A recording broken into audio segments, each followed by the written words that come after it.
ఈయన ఒంగోలు శ్రీనివాస్ గారు అని మా స్టాక్ అందరికీ మాకు పెద్ద తీసుకుంటాం. అదే మొన్న మేము అగ్రి ట్రైనింగ్కి వెళ్ళాం కదండి, అది కూడా మొత్తం అన్ని కూడా దగ్గరుండి ఈయన చూసుకొని ఈ రోజు వరకు సర్టిఫికెట్లు వచ్చే వరకు కూడా అంత బాధ్యత ఈయన తీసుకొని ఈయన చొరవతో లైసెన్స్ వచ్చే వరకు అంతా చూసుకున్నారు. ఈయన Ongole highest turn over Ongole ఏపీలో హైయెస్ట్ టర్న్ ఓవర్ చేసి స్టాక్ పాయింట్ అనమాట ఒంగోలు శ్రీనివాస్ గారు. నెక్స్ట్ మా పవన్ అన్న గుంటూరు స్టాక్ పాయింట్ ఇది కూడా highest turn over stock point.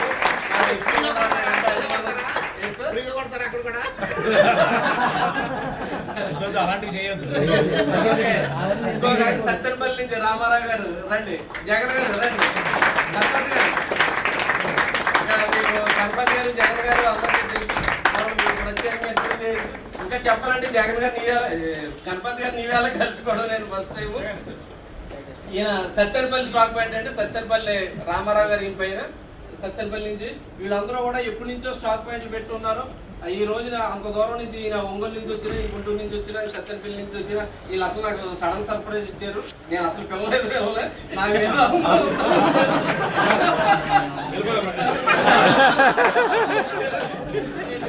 నేను ఎప్పుడు కూడా వీళ్ళ ప్రేమకి ఎప్పటికీ నేను బాధ్యనే. ఏమంటే నన్ను ఎప్పుడు ఒక చిన్న పిల్లవాళ్ళలో చూసుకుంటారు, మనిషిని అయితే వీళ్ళందరూ కూడా నన్ను చిన్న పిల్లవాళ్ళ బుద్ధుడి కింద చూసుకొని ఆడుకుంటారు. దాంతో ఎప్పుడు కూడా వీళ్ళ ప్రేమను ఎప్పుడు కూడా నా గుండెలో పెట్టుకుంటాము. Thank you very much. Thank you sir. ఒక ఫోటో వేయండి, మళ్ళీ నాకు దొరకదు.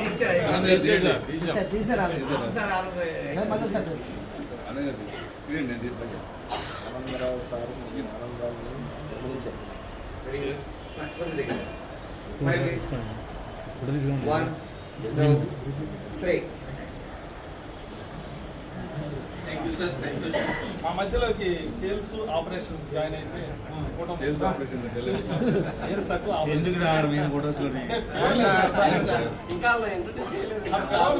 వచ్చాం కదా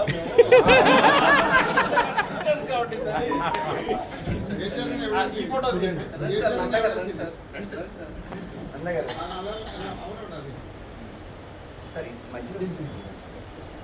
కెమెరా కింద పెట్టండి. ఓకే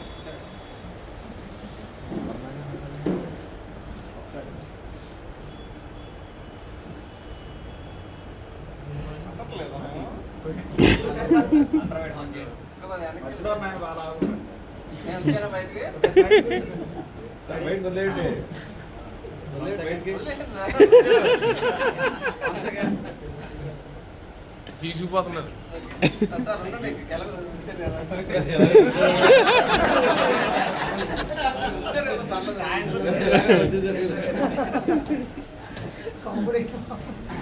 ఏంటంటే వాళ్ళు ఇప్పుడు నా కుటుంబ సభ్యులుగా చూసుకుంటాను. వాళ్ళు నేను పిలవక్కర్లేదు, ఏ కార్యక్రమం అయినా నాకు వస్తారని నమ్మకం ఉంది. వాళ్ళకి నేనంటే అంత ఇష్టం కాబట్టి ఆ చదువుతో నేను మాట్లాడతాను. ఓకే, ఇప్పుడు మీ అందరికీ ఇష్టమైన వ్యక్తి మన నందకిషోర్ గారిని ఇన్వైట్ చేస్తున్నాను.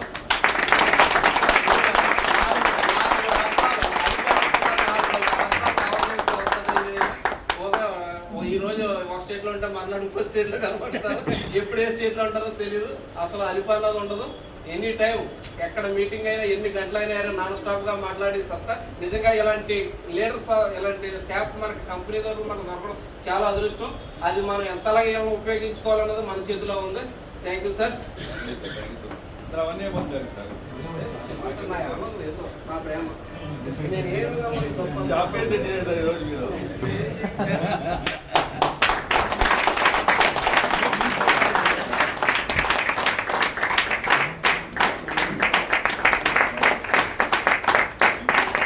సార్ మీ పక్కన ఉండండి sir. Okay, good morning. Good morning.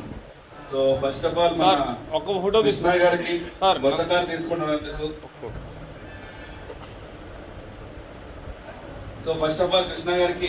Car తీసుకుంటున్నందుకు congratulations చెప్తున్నా. ఎందుకంటే చాలా మంది వెస్టీలో జాయిన్ అవుతున్నారు, డ్రీమ్స్ పెట్టుకుంటున్నారు, బట్ ఆ డ్రీమ్స్ కి తగినట్టు వర్క్ చేయలేకపోతున్నారు. సో చాలా మంది జాయిన్ అయ్యేందుకు కార్ తీసుకోవాలి, ఇల్లు కట్టాలి, ఫ్యామిలీ బాగా చూసుకోవాలి, మంచి డబ్బులు సంపాదించాలి, ఈ గోల్ పెట్టుకొని వస్తారు. బట్ ఒక నెల, 2 నెలలు, ఒక 1 year, 2 years అయిన తర్వాత వాళ్ళ మైండ్ సెట్ చేంజ్ చేస్తుంటారు. బట్ ఇక్కడ మనం గోల్ అచీవ్ చేయాలి అంటే ఫస్ట్ మన మైండ్ సెట్ కరెక్ట్గా ఉండాలి. సో సార్ చెప్పారు వాళ్ళు స్టార్టింగ్ లో 10,000 రూపాయలు వస్తే చాలు అని వైజాగ్కి షిఫ్ట్ అయిన వాళ్ళు, సో వాళ్ళు ఎంత సాక్రిఫైస్ చేశారో సార్ చెప్పారు, వాళ్ళు ఎలాంటి లైఫ్ ని లీడ్ చేశారో చెప్పారు. అదే వాళ్ళ ఊర్లో ఉండుంటే ఈరోజు ఈ స్టాక్ పాయింట్ ఉండేదా? ఇంతమంది టీం వచ్చేవాళ్ళ, ఇంతమంది లీడర్స్ క్రియేట్ అయ్యేవాళ్ళ. అంటే ఇక్కడ అర్థం చేసుకోవాల్సింది ఏంటి అంటే ఫస్ట్ అతని మైండ్ లో నేను చేంజ్ అవ్వాలి అని వచ్చింది కాబట్టి ఈరోజు ఇక్కడ ఉన్నాను. అంటే మనమందరూ కూడా చేంజ్ అవ్వాలంటే 4 వెరీ వెరీ ఇంపార్టెంట్ మన బిజినెస్. పుష్ అని చెప్తాం. ఏమంటాము? పుష్ అంటే ఏంటి? తోయడం. పి అంటే ప్యాషన్, యు అంటే అండర్స్టాండింగ్, ఎస్ అంటే సాక్రిఫైస్, హెచ్ అంటే హోప్.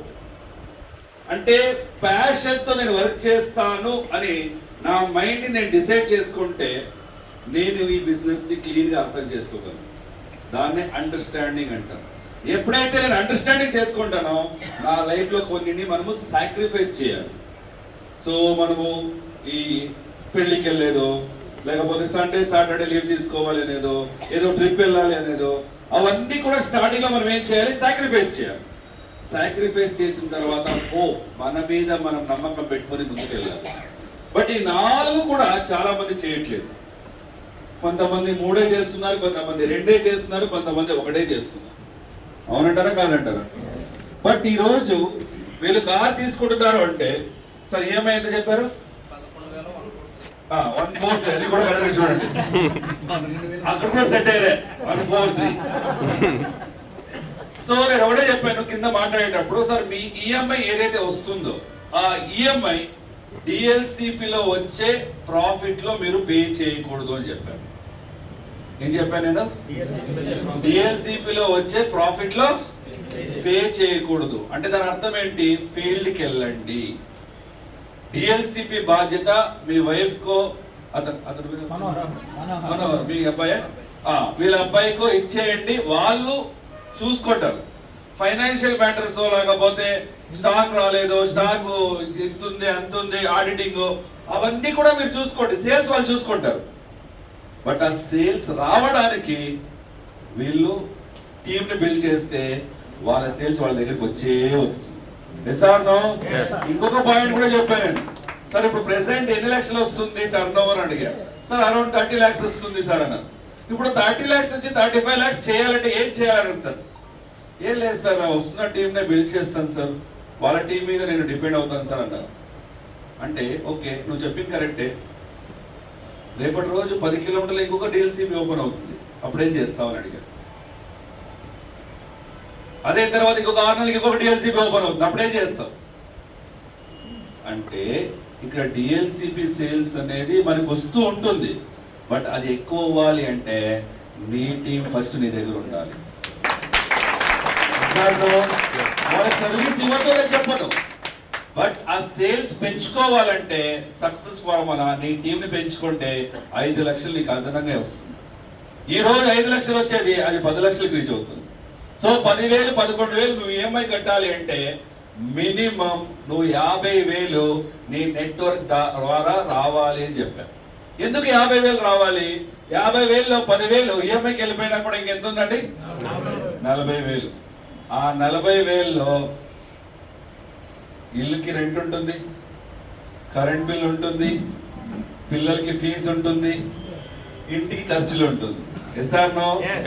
అవన్నీ దాంట్లో కవర్ అయిన డిఎల్సిపిలో వచ్చే ప్రాఫిట్ ఆ పిల్లోడి భవిష్యత్తుకి అవుతుంది, వాళ్ళ ఫ్యూచర్కి అవుతుంది. సో ఈరోజు సరిగ్గా టార్గెట్ ఇచ్చేసాను. నువ్వు ప్రతిరోజు బయటకు వెళ్ళు అంటే చెప్పను, బట్ 30 రోజుల్లో మినిమం ఎన్ని రోజులు వెళ్ళాలి? 10 నుంచి 15 రోజులు నువ్వు బయట ఉండు, ఇంకా 15 రోజులు నువ్వు స్టాక్ పాయింట్లో ఉండు.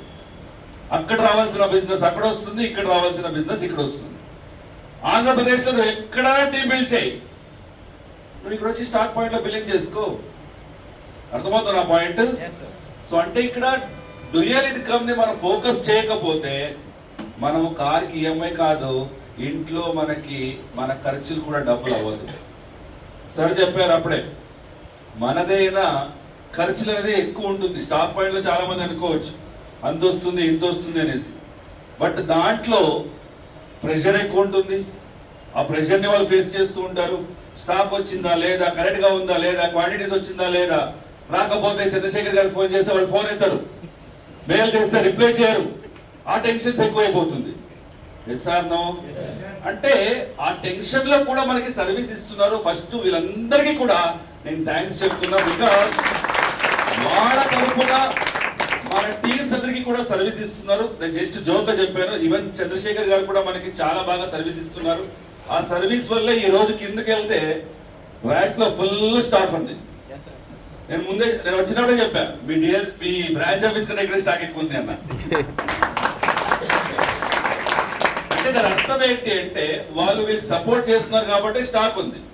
స్టాక్ ఉంది కాబట్టి మీ అందరికి కూడా స్టాక్ ఇస్తున్నారు. Yes or no? సో దాంతో పాటు నెట్వర్క్ ని కూడా బిల్డ్ చేయమని చెప్తున్నాను. మళ్ళీ చెప్తున్నాను కృష్ణ గారికి, మీ ముందే ఆ ఈఎంఐ ఇక్కడ వచ్చే లాభంలో కట్టకూడదు. నెట్వర్క్ ని బిల్డ్ చేయి. నువ్వు ఏదైతే 10,000 వచ్చావో ఆ 10,000 కాస్త 50,000 టార్గెట్ పెట్టుకో. 50,000 పని చేయని చెప్పాను. వాళ్ళు ఏమైనా స్టాక్ పాయింట్ లో ఉంటే నాకు ఫోన్ చేయండి. అర్థమవుతుందా? సర్వీస్ మాత్రం ఎలాంటి ఇబ్బంది రాకూడదు అని చెప్పాను. నువ్వు నీ బిల్ చేయి. మనం ఏం చెప్తాము? డూప్లికేషన్ అని చెప్తాం. మనలాంటి వాళ్ళు తయారు చేయమని చెప్తాం.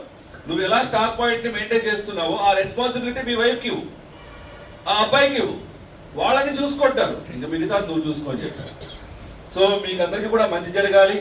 సో ఈ రోజు ఏదైతే డిఎల్సిపి ఓనర్స్, మన బిఎంసి మెంబర్స్ ఉన్నారు, దాంతోపాటు మన డియూసిడి మన ఈశ్వరరావు గారు, ఏఎస్ఎం గారు, వీళ్ళందరూ కూడా ఈ రోజు వచ్చాము అంటే వీళ్ళు పెట్టుకున్న రిలేషన్షిప్. వీళ్ళు నాకు అక్టోబర్ లో ఫోన్ చేశారు, ఫస్ట్ వీక్ లో. సార్ అక్టోబర్ లో కార్ లాంచింగ్ ఉంది అన్నారు. సార్ డేట్లు లేవన్నారు. సార్ నవంబర్లో కూడా డేట్లు లేవు సార్. ఒక పని చేద్దాం సార్, డిసెంబర్ 21 మా అబ్బాయి బర్త్డే ఉంది, ఆ రోజు పెడదామన్నా. సార్ లేదు సార్ 21 వాళ్ళది ఎఫ్ఆర్ఏ ఉంది, నేను రాలేదు సార్ అన్న. సార్ ఒక పని చేయండి సార్ 22 వచ్చేయండి సార్ అన్న. అంటే మా అందరి కోసం వాళ్ళు డేట్ అనేది 3 నెలలు పోస్ట్ పోన్ చేశారు. సో ఇక్కడ వాళ్ళకి ఏంటి అంటే అందరూ ఉండాలి.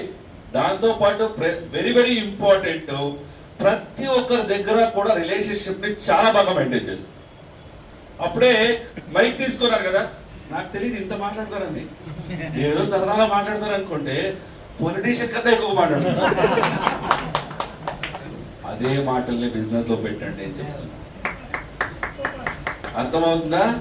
ఎక్కడ ఎంత మాట్లాడాలి, ఎలా మాట్లాడాలి నేర్చుకుంటే ఆ మాటలకి ఒక వాల్యూ ఉంటుంది. ఆ వాల్యూ వీళ్ళు తీసుకోవడం భావిస్తున్నాను. So thank you so much sir. All the very best. Thank you sir. I love you sir. Thank you sir. Love you two.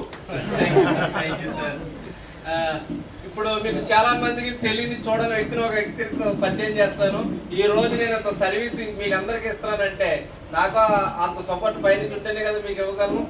ఆ సర్వీస్ ఇచ్చే వ్యక్తులు మన మేనేజర్ గారు చంద్రశేఖర్ గారు, ఏఎస్ఎం గారు. Sir welcome to.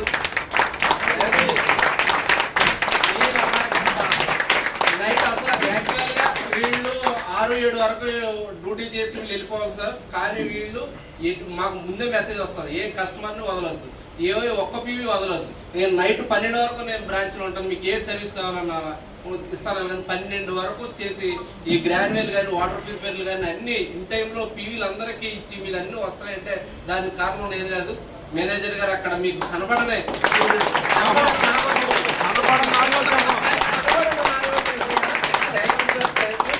సింహానికి గడ్డం లేదు. ఈ సింహం గడ్డం చేసుకోండి.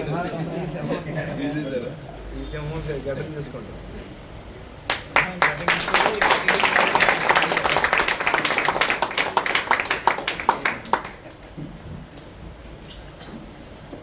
Good morning all.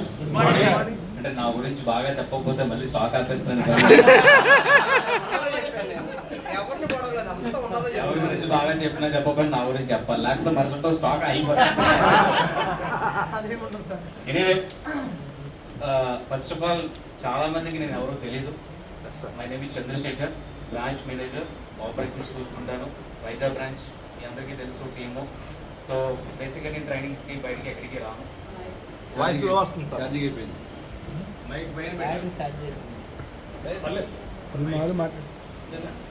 వినిపిస్తుందా? మామూలు గట్టిగా వినిపిస్తుందా? Okay. So first of all ఇక్కడ ఉన్న పెద్దలు విజయరాజు గారికి, మా ఈశ్వర్ గారికి, నందకిషోర్ గారికి, మా ఏఎస్ఎం గారికి, young and dynamic person, stock point owners అందరికీ నమస్తే. Thank you so much. మీ అందరినీ చూసినందుకు నాకు చాలా ఆనందంగా ఉంది. యాక్చువల్గా మేము ఎప్పుడు బ్రాంచ్లోనే ఉంటాం తప్ప బయటికి పెద్దగా రాము. కానీ అప్పుడప్పుడు నాకు కూడా అనిపిస్తుంటుంది బ్రాంచ్ నుంచి ఇలాగ ఇంటరాక్ట్ అయినప్పుడు మీ ప్రాబ్లమ్స్ ఏమైనా ఉంటా తెలుసుకోవాలనిపిస్తూ ఉంటుంది. ఫస్ట్ ఆఫ్ ఆల్ యాక్చువల్గా నేను మేబీ కృష్ణకి నేను ఎప్పుడు రెగ్యులర్గా ఒకటే చెప్తాను, కృష్ణకే కాదు స్టాక్ పాయింట్ ఓనర్స్ అందరికీ అదే చెప్తూ ఉంటాను జూమ్లో కూడా. Stock point only service. Stock point ద్వారా మనం ఎటువంటి ప్రాఫిట్ ఆశించకూడదు. ఎసానో స్టాక్ పాయింట్ అనేది మనందరం సర్వీస్ ఇవ్వడానికి. ఎందుకంటే బాలీ గారు వెస్టీజ్లో మనకి ఒక ప్లాట్ఫామ్ అనేది క్రియేట్ చేశారో లేదా? ఇప్పుడు మనం ఏదో బయటికి వెళ్ళి సేల్స్ తెచ్చుకొని ప్రెజర్ పెట్టి ఇంత రావాలని ఏమైనా ఉందా మనకి? మనందరం వర్క్ చేసేది సర్వీస్ ఓరియంటెడ్. ఎసానో ఆల్రెడీ మన వెస్టీజ్ కంపెనీకి ఇండియాలో బెస్ట్ సేల్స్ పొటెన్షియల్ ఉంది. బట్ ఎప్పుడు when you give better services బెటర్గా ఇస్తేనే సేల్ ఇంకా ఇంప్రూవ్ అవుతుంది. సో సేల్స్ ఆల్రెడీ ఉంది, ప్లాట్ఫామ్ ఉంది, మేమందరం సర్వీస్ ఇవ్వడానికి ట్రై చేస్తున్నాం. సో నేను మనకి ఎప్పుడు ఒకటే చెప్తా ఉంటా, స్టాక్ పాయింట్ అనేది శాశ్వతం కాదు. ఇందాక నందకిషోర్ గారు మంచి పాయింట్ చెప్పారు, కొత్త స్టాక్ పాయింట్లు వస్తూ ఉంటాయి. ఎందుకంటే న్యూ డిస్ట్రిబ్యూటర్స్ పెరిగే కొద్ది పొటెన్షియల్ పెరుగుతూ ఉంటుంది. ఓకే, పాపులేషన్ పెరుగుతున్నప్పుడు ఆ ఏరియాలో పొటెన్షియల్ స్టార్ట్ అవుతుంటుంది. కొన్ని ఏరియాలో మీకు స్టాక్ పాయింట్స్ ఉంటాయి, వెంటనే మీరు కంపెనీకి స్టాక్ పాయింట్ రిక్వెస్ట్ చేయడం, మళ్ళీ స్టాక్ పాయింట్ రావడం, సరే స్టాక్ పాయింట్స్ వస్తూ ఉంటాయి.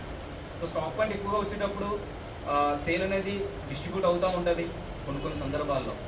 బట్ మీరు బయటికి వెళ్ళి లీడర్షిప్ డెవలప్మెంట్ చేయండి. స్టాక్ పాయింట్లో బిజినెస్ ఎప్పుడు ఒకేలా ఉండదు. బట్ లీడర్షిప్ చేయడం వల్ల మీ లీడర్షిప్ ద్వారా చెక్ పెంచుకోవడం అనేది మీకు చాలా ఇంపార్టెంట్. సో నేను ఎప్పుడు తనకు అదే చెప్తుంటాను. వేరేది మనసులో గట్టిగా తీసుకున్నట్టున్నాడు, ఈరోజు కార్ తీశాడు, కంగ్రాట్స్. చిన్న టెస్ట్ మోడల్ చెప్తాను, జస్ట్ 2 minutes, ఎక్కువసేపు ఉండదు. నేను కూడా 2016లో మీ అందరిలాగే వెస్టీజ్లో జాయిన్ అయ్యాను. ఎప్పుడు 2016లో మా ఫ్రెండ్ ఎవరైతే ఇప్పుడు మీరు అందరూ ఎలాగైతే జాయిన్ అయ్యారో ప్రోడక్ట్ గురించి, అలాగే మా ఫ్రెండ్ ఒకరు చెప్తే నేను వైజాగ్ బ్రాంచ్కి వెళ్ళాను. తనేమో గుజరాత్లో ఉంటాడు, నాతో పాటు డిగ్రీ చదువుతున్నాడు. అప్పటికే తను మేబీ స్టార్ ఏదో ఉన్నాడు. నేను వెళ్ళాను, కొనుక్కున్నాను, కానీ నేను తనకింద జాయిన్ అవ్వాలి. నాకు తెలియదు కాబట్టి నేను వేరే పర్సన్ అప్రోచ్ అయ్యాను. సో ఆయన ఏంటంటే తెలుసు కదా, ఇంక అప్రోచ్ అయితే మీరు పులిహార కలుపుతారు. అప్రోచ్ అయ్యాను, అప్రోచ్ అయిన తర్వాత నాకు ఐడియా ఇస్తారు, 300 రూపాయలు కోట్స్ కొన్నాను, అంతా బాగానే ఉంది. 2-3 నెలలు యూజ్ చేశాను. బట్ ఏంటంటే నేను చేసిన మిస్టేక్ ఏంటంటే 2 మిస్టేక్స్ చేశాను. ఏంటంటే వెస్టీజ్ గురించి కానీ వెస్టీజ్లో ఉన్న ప్రోడక్ట్స్ గురించి కానీ నేను ఎప్పుడు తెలుసుకోవడానికి ట్రై చేయలేదు, నెంబర్ 1. నెంబర్ 2, ఏ రోజు నేను మీటింగ్స్కి వెళ్ళాలనే ఆలోచన నాకు రాలేదు. ఎందుకంటే నేను మైండ్లో ఫిక్స్ అవ్వలేదు ఏమని, వెస్టీజ్లో ఏం సంపాదించాలని మైండ్లో అయితే మెంటల్గా ఫిక్స్ అవ్వలేదు. అప్పటికే నాకు ఒక ప్రైవేట్ కంపెనీలో జాబ్ చేసేవాడిని, ఒక 20,000-30,000 శాలరీ వచ్చింది. మనకి ఏంటంటే 10,000 వచ్చినా నెలాఖరులోకి వస్తే చాలు. ఇంట్లో కొంత ఇచ్చామా, ఫ్రెండ్స్తో బయట తిరిగామా, ఎంజాయ్ చేసామా, అంతే తప్ప మనకి ఎప్పుడు కూడా ఫ్యూచర్ ప్లానింగ్ అనేది ఉండదు. ఫ్యూచర్లో కార్ తీయాలి, అపార్ట్మెంట్ కొనుక్కోవాలి, సొంతలు కొనుక్కోవాలి, ఫర్దర్గా నెక్స్ట్ జనరేషన్స్కి మనము ఫైనాన్షియల్ సపోర్ట్ చేయాలని ఆలోచన మనకు ఉండదు. మనకి ఏంటంటే ఒక 40,000 శాలరీ వస్తే చాలు, అంతే. ఆ నెలకి అయిపోయింది, నెక్స్ట్ మంత్ మళ్ళీ శాలరీ ఇంకా అంతే. మనకి ఫ్యూచర్ గ్రోత్ ఏమీ ఉండదు. సో దానివల్ల ఏంటంటే నన్ను ఎవరైతే జాయిన్ చేశారో ఆ పర్సన్ మాత్రం నన్ను ఫాలో చేశారు గట్టిగానే. ఎంతవరకు నేను ఆయన నెంబర్ బ్లాక్ చేసేంత వరకు. ఓకే, ఫాలో చేశారు, ఇంకా నేను వదిలేసాను, ఆయన కూడా ఇంక వీడికి అర్థం వదిలేదు. అయితే 2023 ఫిబ్రవరిలో నేను అప్పటికి వీకేర్ అని హెయిర్ అండ్ స్కిన్ ట్రీట్మెంట్స్ చేస్తూ ఉంటాను, మీకు తెలిసి ఉండొచ్చు. అందులో నేను వైజాగ్లో బ్రాంచ్ మీదగా వర్క్ చేస్తున్నాను. సడన్గా నాకు ఎక్కడి నుంచి కాల్ వచ్చిందంటే వెస్టీజ్ మేనేజ్మెంట్ నుంచి, హెచ్ఆర్ నుంచి కాల్ వచ్చింది. ఎక్కడి నుంచి? హెచ్ఆర్ నుంచి కాల్ వచ్చి, సార్ మీకు ప్రీవియస్గా డిఫరెంట్ కార్పొరేట్ కంపెనీలో మీకు ఎక్స్పీరియన్స్ ఉంది, మీ రెజ్యూమ్ చాలా బాగుంది, మీకు ఒక ఆపర్చునిటీ ఇవ్వాలనుకుంటున్నాము. వెస్టీజ్లో సోన్స్ కంపెనీలో బ్రాంచ్ మేనేజర్గా పోస్ట్ ఖాళీ ఉంది, మీరు ఇంట్రెస్టెడ్ అని అడిగారు. ఫస్ట్ నేను షాక్ అయిపోయాను, వేరే ఎక్కడో విన్నాను 10 years బ్యాక్ అని. ఆ తర్వాత నాకు గుర్తుకొచ్చింది. ఓకే మేడం అన్నాను. ఇంటర్వ్యూ ఎప్పుడు చేయమంటారంటే 2వ తర్వాత ఫిక్స్ చేశాను, ఎందుకంటే స్టడీ చేయాలి కదా, ఇంటర్వ్యూలో ఏ క్వశ్చన్ అడుగుతారో తెలియదు. సో కంపెనీ తెలుసుకున్న తర్వాత అప్పుడు నాకు అర్థమైంది, అయ్యో నేనే కదా ఇంతకుముందు ఇందులో జాయిన్ చేసి ఇంట్రెస్ట్ పెట్టలేదని. సో ఇక్కడ మోరల్ ఏంటంటే వెస్టీజ్ అంటే నాకు చిరాకు. ఎప్పుడు నాకు ఐడియా ఉన్నప్పుడు అసలు నాకు వెస్టీజ్ వద్దురా మొర్రో అనుకున్న వెస్టీజ్ నాకు తలుపు తట్టి ఈరోజు ఒక మంచి శాలరీ మంచి పొజిషన్లోని వెస్టీజ్లో బ్రాంచ్ మేనేజర్ జాబ్ ఇచ్చింది. అవునా? సో మరి మీరు అందరూ వెస్టీజ్లోని ఎలాగైనా ఏదైనా చెయ్యాలనే కష్టం వచ్చిన వాళ్ళకి అది ఎలాంటి సక్సెస్ ఇస్తుందో ఆలోచించండి. వద్దు అనుకున్న వాళ్ళకే వెస్టీజ్ నాకు ఒక తలుపు తట్టి మంచి సక్సెస్ని ఇచ్చింది. సో ఇక్కడ చాలామంది 100% వెస్టీజ్లో ఎవరైతే ఏదైనా చేయాలని వచ్చారో దాన్ని ఆ ఎయిమ్ని అలాగే పెట్టుకోండి. కానీ ఒకటే గుర్తుపెట్టుకోండి, మీరు ఏదైతే అవ్వాలో అదొక టార్గెట్ పెట్టుకోండి. వితౌట్ టార్గెట్ వెస్టీజ్లో రావద్దు. వెస్టీజ్లో మీరు వచ్చారు అంటే టార్గెట్ ఉండాలి మీకు ఖచ్చితంగా. 6 monthsలో కార్ తీయాలి, 1 yearలో 1 lakh షీట్ తీయాలి, 5 yearsలో 5 lakhs షీట్ తీయాలి, 10 yearsలో VMCM అవ్వాలని టార్గెట్ పెట్టుకోండి. ఖచ్చితంగా మీరు అచీవ్ అవుతారు. నేను వెస్టీజ్లోకి వచ్చేటప్పుడు నాకు ఈ నెట్వర్క్ మార్కెటింగ్ ఐడియా లేదు. అది ఈ ఆపరేషన్స్ ఇంతకు ముందు అంతా నాకు రీటైల్ ఆపరేషన్స్, ఫస్ట్ టైం మీకు నెట్వర్క్ ఆపరేషన్స్ నాకు ఐడియా లేదు. బట్ నేను నాకు నేనుగా తెలుసుకొని అన్నీ చేసి ఈ స్టాక్ ఫండ్ ఇష్యూస్ కానీ, తర్వాత లీడర్స్తో రిలేషన్ మెయింటైన్ చేయడం కానీ, ఫస్ట్లో నాకు లీడర్స్కి సరిగ్గా పడేది కాదు. అంటే లీడర్ చెప్తే నేనెందుకు వినాలనే ఒక ఆలోచన ఉండేది. ఎందుకంటే నెట్వర్క్ మార్కెటింగ్ ఇక్కడ అదంతా రీటైల్. అక్కడ నా బాస్ ఏం చెప్తే అది చేయాలి. ఇక్కడ అలా కాదు, లీడర్స్తో మనం ర్యాపో రిలేషన్ మెయింటైన్ చేసుకుంటూ పోవాలి. సో ఆ తర్వాత మెల్లగా నేను సెటిల్ డౌన్ అవ్వడం అంతా బాగుంది. లాస్ట్ ఇయర్ కూడా మన వైజాగ్ బ్రాంచ్కి బెస్ట్ బ్రాంచ్ అవార్డు వచ్చింది. మీరందరూ ఒక ఎయిమ్ పెట్టుకోండి, టార్గెట్ పెట్టుకోండి, ఖచ్చితంగా మీరు అచీవ్ అవుతారు. మీకు సపోర్ట్ కావాలంటే బ్రాంచ్ సపోర్ట్ తీసుకోండి, ట్రైనింగ్ సపోర్ట్ తీసుకోండి, ఏఎస్ఎంగా సపోర్ట్ తీసుకోండి, మీ అప్లైన్ సపోర్ట్ తీసుకోండి, 100% సక్సెస్ అవుతారు. Thank you so much. ఆ రోజు మీరు ఆ వెస్టర్న్ సీరియస్గా తీసుకోకపోవడం మేలు జరిగింది సార్. లేదంటే 3 లక్షలు సెక్యూర్ తీసుకొని మీరు కూడా 70 లక్షల కార్లో వచ్చారు. మీరు ఆ రోజు సీరియస్గా తీసుకోలేదు కాబట్టి మాకు ఈరోజు ఒక మంచి మేనేజర్ మాకు దొరికాడని మేము అనుకుంటున్నాము. Thank you sir. ఇప్పుడు ఫైనల్గా మీ అందరి ఫేవరెట్ ఏఎస్ఎం గారు ఇన్వైట్ చేస్తున్నాం. Please welcome sir.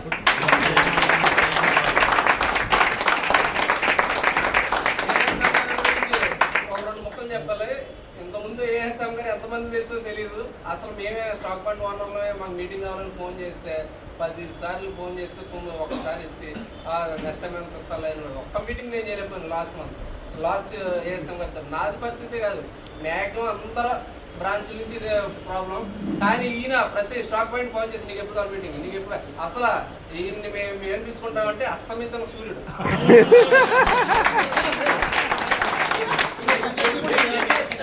తెలియదు, ఎప్పుడు చూస్తున్నా స్టేటస్ లో నా ఊళ్ళో ఒకరోజు ఈ ఊళ్ళో ఒకరోజు ఏదో అసలు అస్తమైన సూర్యుడు. ఒకసారి నందా గారు కూడా అన్నారు, మేము ఆయన రెస్ట్ తీసుకోమని అంటున్నాం, ఆయన తీసుకోవట్లేదు.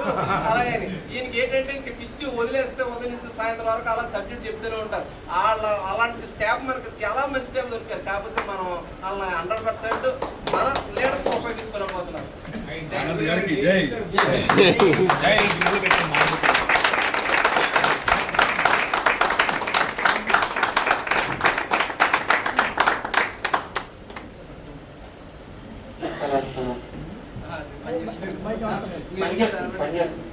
రీసౌండ్ వస్తుంది.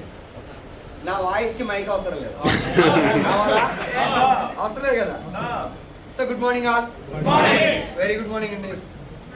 సో ఫస్ట్ వేదికని అలంకరించిన పెద్దలకి, మన గ్రేట్ విఎంసీఎం మెంబర్ విజయరాజు గారికి, అలాగే డేరింగ్ అండ్ డాషింగ్ టీసీడీ మెంబర్ అయినటువంటి ఎవరండి ఈశ్వర్ గారికి, అలాగే సౌత్ ఇండియా హెడ్ అయినటువంటి ట్రైనర్ మన నందకిషోర్ గారికి,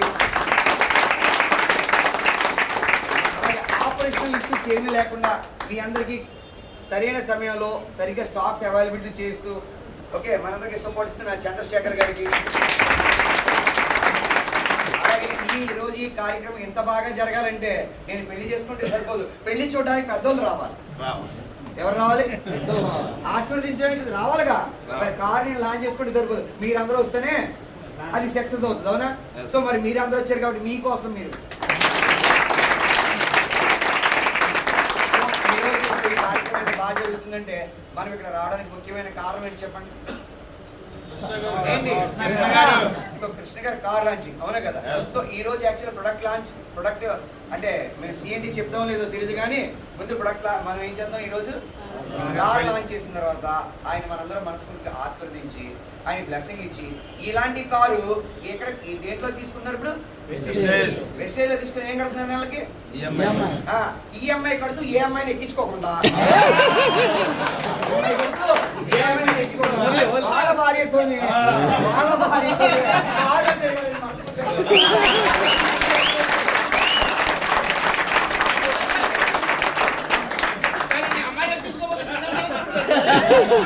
ఇప్పుడు అర్థమైందా?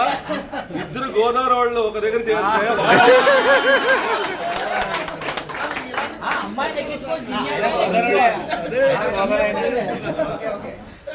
జోక్స్ సరదాగా చెప్పి అలా మాట్లాడి నవ్వుతుంటే మనం ఆరోగ్యంగా ఉంటాం అవునా కదా అలా ఆరోగ్యంగా ఉండాలంటే మన సప్లిమెంట్స్ కూడా వాడాలి సో సప్లిమెంట్స్ గురించి మీకు ఎప్పుడు ఏ ప్రొడక్ట్ నాలెడ్జ్ కావాలో నేను రెడీగా ఉన్నాను చెప్పడానికి బట్ ఈ రోజు కార్ లాంచ్ చేస్తున్నాను కృష్ణ గారికి మనస్ఫూర్తిగా నేను ఇక్కడ ఈయనకి మాత్రమే అవకాశం కాదండి వెస్టేజ్ లో ప్రతి ఒక్కరికి అవకాశం ఉంది అవునా కదా ఈయనకే ఉందా కంపెనీ ఈయనకి మాత్రం ఇస్తాను ఉందా అందరికి ఇస్తుంది కాకపోతే ప్రతి వ్యక్తికి కూడా ఒక గోల్ ఉండాలి ఒక డ్రీమ్ ఉండాలి ఏముండాలి డ్రీమ్ అంటే ఏంటి కళ ఎక్కడొస్తాయి కళలు నిద్రపోతే కానీ నీ కళ నిన్ను నిద్రపోకుండా చేయాలి నీ కళ ఏం చేయాలి నిన్ను నిద్రపోకుండా చేయాలి అంటే సాధించాలి నువ్వు నిద్రలో కూడా కూలికోవడమే కాదు ఏంటి అది నేను సాధించాలి ఎందుకంటే ఈ మధ్య నేను అలాంటి కళలు చాలా కంటున్నాను నిద్రపోవట్లా పొద్దున లేస్తే టైం ఎంత అయింది ఈ రోజు ఏ క్యాంప్ వెళ్ళాలి ఏ రోజు వెళ్ళాలి ఎంతసేపులో చేరుకుంటున్నటువంటి కళలే వస్తున్నాయి పొద్దున కూడా నందకిషోర్ గారితో చెప్పాను నేను కూడా కళల్లో కూడా సిఎన్టీలు చేస్తున్నాను కళల్లో కూడా సిఎన్టీ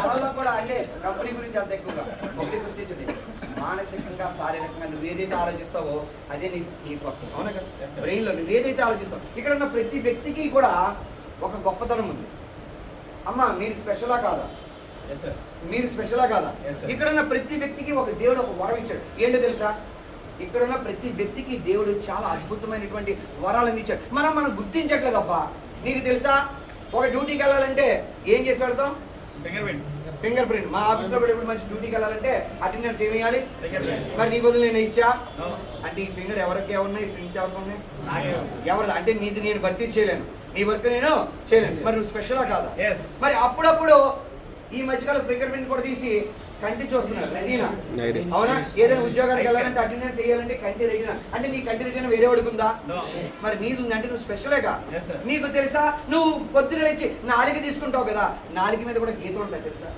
ఆ నాలుక మీద ఉన్నటువంటి గీతలు కూడా ప్రపంచంలోని ఏ జనాభాకి ఎవరికి ఉంటాయి అంటే దేవుడు నేను అంత అద్భుతంగా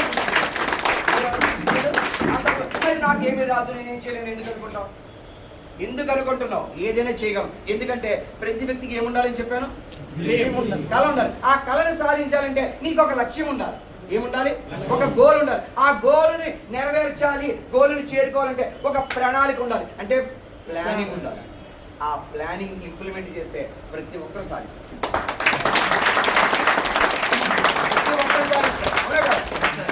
మీకు తెలుసా నేను కంపెనీలో లాస్ట్ డిసెంబర్ 2000 మొన్న డిసెంబర్ 11 జాయిన్ అయ్యాను ఎప్పుడు పోయిన సంవత్సరం డిసెంబర్ 11 జాయిన్ అయ్యాను ఇప్పుడు డిసెంబర్కి 1 year అయిందా లేదా ఈ 1 year లో నేను పెట్టిన సెలవులు 0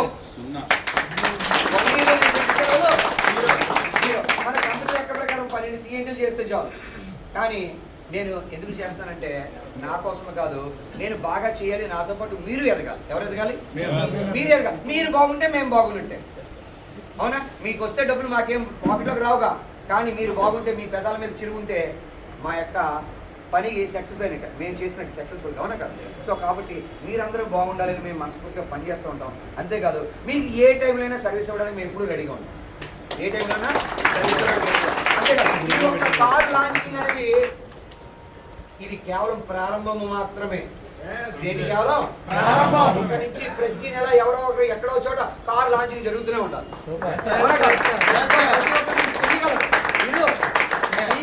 ప్రతి ఒక్కరిలోని ఒక స్పెషాలిటీ ఉంటుంది అది మనం గుర్తించాలి ఓకే తప్పకుండా ఇలాంటి కార్ లాంచింగ్ బాగా చేయాలి అంతకన్నా ముఖ్యంగా మీరు కష్టపడి పని చేయాలి ఏం చేయాలి 1 year మీరు కాదనుకోండి అబ్బా మీరు కాదుకొని కష్టపడి పనిచేస్తే తప్పకుండా మీ కోరిక నెరవేరుతుంది. ఎందుకంటే ఎప్పుడైతే నువ్వు శారీరకంగా మానసికంగా నువ్వు ఏదైతే కావాలని కోరుకుంటున్నావో దేవుడు కూడా నాకు ఇది కావాలి కావాలి కావాలి. పిల్లలు ఏడుస్తుంటే నువ్వు పాలేవా? పిల్లలు ఏడిస్తే తల్లి ఏం చేస్తుంది? ఇప్పుడు పాలు పక్కన పెట్టు. ఈ మధ్యన పిల్లలు ఏడుస్తే మీరు ఏమిస్తున్నారు? చిన్న పిల్లలు ఏడిస్తేనే ఫోన్ ఇస్తున్నారు. మీరు అడిగితే గట్టిగా ఏడిస్తే దేవుడు కూడా మీ కోరికలు తీర్చురా. కాబట్టి పైన ఎవరు ఉంటారు? దేవుడు ఉంటాడు. దాదాసు దేవుడు ఉంటారు. ఏముంటారు? ఎప్పుడు మనకి కావాలి పాజిటివ్ గా ఉండండి. ప్రతి నిమిషము పాజిటివ్ గా ఆలోచిస్తే మీకు పాజిటివ్ రిజల్ట్స్ వస్తాయి. ఏమొస్తాయి? అంతే. So wish you all the best. Wish you health.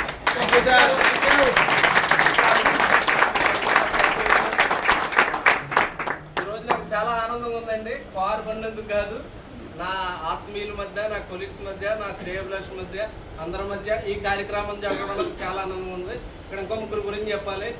Suryarao గారు మ్యాక్సిమం అందరం చూసి 1.5 years అయింది.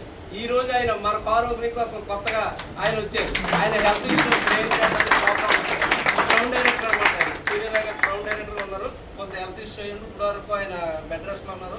ఈవేళ ఫస్ట్ టైం మనకు వచ్చారు. Okay sir. అలాగే వైజాగ్ నుంచి మేడం వచ్చారు. మేడం కూడా ఒకసారి క్లాస్ అలాగే ఇంకో ముఖ్యమైన వ్యక్తి ఇందాక చెప్పాను కదా మీకు, వెంకటలక్ష్మి గారు ఒకసారి లేకండి మేడం. ఆయన రామచంద్రపురం నుంచి వచ్చారు మేడం.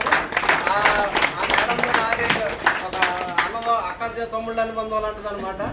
ఫస్ట్ నుంచి కూడా చాలా ఒక ఫ్యామిలీ మెంబర్లో ఉంటాం. ఇంకా చిత్రం ఏంటంటే మా ఇద్దరం డైరెక్టర్ అయింది ఒకసారి, స్టార్ అయింది ఒకసారి, క్రౌడ్ అయింది ఒకసారి, కానీ కారు మాత్రం నాకని ముందు తీసుకున్నారు మేడం. ఓకే, అందరం కింద కారు దగ్గరికి వెళ్దామండి. అది అయిన తర్వాత మనం ఒక చిన్న లంచ్ కార్యక్రమం ఉంది. అది అయిన తర్వాత మళ్ళీ ఒక అరగంటలో మీరు లంచ్ వేగి ముగించుకొని వచ్చేస్తే